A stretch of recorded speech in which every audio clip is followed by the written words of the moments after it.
And just like me, maybe it might take you to find leverage outside of yourself, because the sad reality is that sometimes we'll do more for people outside of us than we'll do for us. For transparency, I have children. There's been time where I would do things for my children that I won't do for myself. I would sacrifice food for myself, for my children. And yeah, that might be honorable to a certain extent, but sometimes it unconsciously communicates that you're not enough. They are, but you're not. And so sometimes we might have to find leverage outside of ourselves, because we conveniently use ourselves to stay stuck in situations, and we conveniently use other people to take action and get results for other people that we won't get for ourselves. Like, there are so many people where they've never had a savings in their life. Like, they've never had a savings in their life. But somehow their family member needs $900 within 2 days.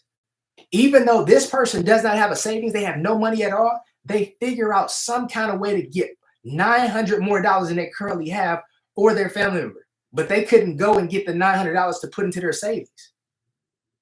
And so sometimes we have to find leverage. I don't know what that is for you. For me, it's my children. It's my wife and my children. And so for you, figuring out who can you use as leverage in a positive way. Like, okay, I have to go get wealth to not let them down. And hear what I'm saying. When I'm saying wealth, sometimes people make this big mistake of thinking that wealth means you have to make $10 million a month, and you have to be no, that's not wealth. That's not wealth. Because sometimes it doesn't take that much. Like, the reality is this: most people that want to be wealthy, for them to truly get to their level of wealth, does not even take the amount of money that they desire and aspire to have. It doesn't take that much. And I don't know what that is for you, but I just want to encourage you to find your leverage. Find your family or friends or whoever that you feel like, look, I have to do this for them, not even for yourself. Because apparently, for a lot of us, including myself, when I was at that place, because we don't have money, us using ourselves as leverage, it doesn't work, or else we wouldn't be in the situation that we're in. So sometimes the only thing that you can do to get out of a situation is identify where you are in the current and figure out, what do I have to do to get from where I am to where I want to be. And sometimes it takes you leveraging other people and doing something for them that you might not do for yourself, until you get the belief that you're worth doing it for. And I tell you, language is really, really important. And sometimes it's like we stay stuck and we stay broke because of the way that we think, from the perspective that we think that, um, pursuing money is evil, and pursuing money is selfish. And so often it's like we have this tug of war with wealth. We have this tug of war with money, where we want it, but we don't want to be perceived as being greedy. We don't want to be perceived as being evil. We don't want to be perceived as somebody who stepped on somebody else to get what they have, but they hurt somebody in the process. And here's the reality. A lot of times, we hear these different songs and these sayings, and we convince ourselves that more money means more problems. And when we truly believe that, why would we ever pursue more money? Think about it. No, because nobody wants problems. None of us want problems. So if we think that more money equals more problems, guess what we're not doing? We're not pursuing more money, because that means that more money equals more problems. And I don't know about you, but I don't want problems like that. And so when we convince ourselves that more money equals more problems, we're like, you know what? I'm better off not having it. We convince ourselves that we're better off not having it, because at least I'm comfortable with what I have. I know how things are going. But if I get this money, then that's when the unknown is being introduced. And we hear all of these different negative sayings that reinforce a poverty mentality, that more money equals more problems. And then we see somebody super wealthy in the news, and then we like, you know what? That's a reference point. Like, that's evidence right there that more money equals more problems. But here's what we fail to realize. When you're poor, nobody really pays you any attention. Like, poor people have problems every single day, and nobody cares. Nobody knows about it, because they're poor, unfortunately. Now, they're still a person. They still have value. They're just poor from a financial perspective. But when you take somebody who's super wealthy, everybody's interested in what they're going to do. And here's the sad reality. A lot of people are cheering on their downfall, because they secretly are jealous of them, and they secretly feel like these people don't deserve to have what they have. And sometimes people spend more energy and effort on hating about somebody else's wealth than using that same energy to create their own. Because it's not that wealthy people are bad, it's bad people are bad.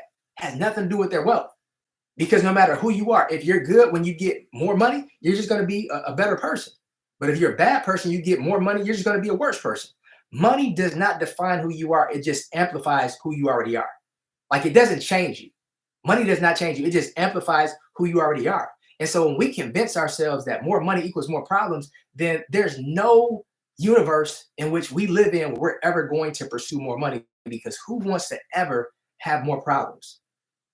And so the thing that I want to encourage you to do is upgrade your belief. Maybe if you need to upgrade, because maybe you don't, maybe things are great. But if you ever thought to yourself, I'm bad with money, or if you've ever thought to yourself that more money equals more problems, or if you've ever thought to yourself that, you know what, you have to work hard for money, because you don't have to be lazy to not want to work hard. Because I'll tell you this, I am not lazy by any stretch of the imagination. I don't want to work hard. I want to work right. And when you think about, there's a lot of people that work extremely hard and they work hard and they're still broke. And it's because of how they think.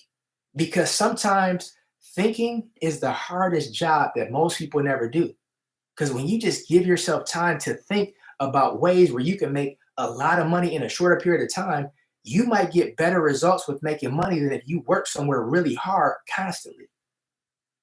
Hear me out. I'm not saying that people should never work hard, because you have to do what you got to do in the moment. But what I'm saying is this: a lot of times people are deceived into thinking that time is money, and that you have to work hard to get money, and that more money equals more problems.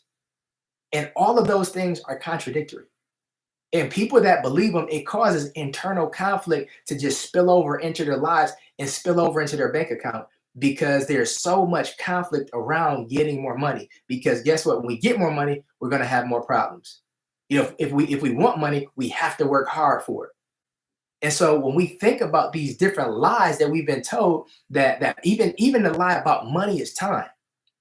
Sometimes people stay broke and they waste a lot of their life because they're like, because time equals money, because of all of this time that passed by, there's going to be some time in the future where all of the money that I didn't get because of all of this time that passed, I'm going to now get it on the other side. It's just a matter of time. That's why people play the lottery, because they figure like all of this 5 years, 10 years, 20 years that passed where I've been broke, my whole life I didn't have money, because time equals money. It's only a matter of time before I hit the lottery to make up for all of this time that had passed by where I did not get the money. And that's a deception, because time does not equal money. And here's how I can prove that to you. If somebody right now was willing to give you $1 million, and the only stipulation was you had to end your life today, you're not taking that money, because all of the things that you would use the money for, you can't use it anymore because you're not here. So that's a prime example of how time does not equal money. Time is infinitely more valuable than money is. And it's like when we understand that, we'll use our time differently. And a lot of times people stay stuck broke because they waste the most valuable resource that we have, which is time. And they deceive themselves into thinking, I have tomorrow, I'll do it later. And we don't. And guess what? I've been there before, where I say I'm going to do something and I don't do it. And guess what? That just keeps me 1 week, 1 month, 1 year pushing my wealth back, because I'm choosing poverty over prosperity. And that's what a lot of us do, and it keeps us stuck. And when it comes to our belief system, like that's the thing that is really critical, important for us to upgrade, because when we upgrade our belief system, a lot of the lies that we're told, we'll stop believing them. And when you stop believing things, you do things differently. It's like, what we say is what we see. So we have to be very careful what we listen to, because a lot of times we repeat things that we hear, and that causes us to see a certain thing as we see it, not as it is. Because sometimes we don't realize that we don't see the world as it is. We see the world as we are. And because of how people see the world, it keeps them stuck and it keeps them broke and it keeps them broken. And I don't know about you, but I think there's a better way. I think there's an easier way. I think there's a simpler way. And I think there's a faster way. And a large part of getting to the faster, more effective, prosperous, wealthy path is leaving all the lies behind, upgrading your belief system, and figuring out what valuable resource can you bring to the marketplace to be financially compensated for it, because you have something of value no matter who you are, especially in this day and age. Because a lot of times we think that the market is oversaturated, there's no more room for me, whatever that might be. And that's just a story that we tell ourselves that. I told my story about for years. And guess what? It was only a story.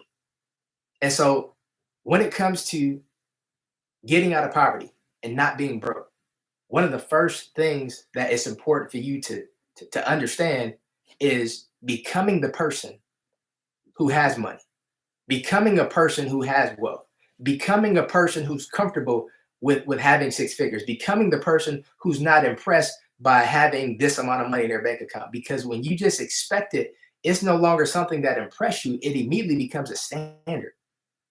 And that's really all it comes down to. When you raise your standard, it doesn't matter what's going on in the world. It doesn't matter what's going on in the economy. It doesn't matter what's going on in the government. It doesn't matter who's in office. It does not matter, because your standard supersedes all of it. Because if you have a low standard, but you have all the resources around you in the world, you're never going to leverage it. But if you have a high standard, if you have no resources whatsoever, there's nothing that can stop you.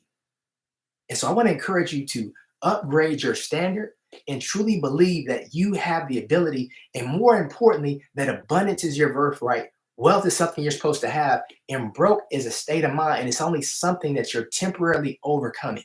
So when you think about being broke versus overcoming a cash flow problem, it's totally different. And I want you to think about, you might be in a process where you're overcoming a money problem, but you're not broke. And you're not somebody who's always broke, but you're somebody who's really wealthy. You just haven't got your money yet. Somebody else has your money in their pocket. They're just holding for you temporarily. Like, it's not a negative thing, but you're going to provide some kind of service, some kind of business, or something to them where you're going to exchange your gifts and talent, skills and abilities for all of that money that they have, that they're just holding for you.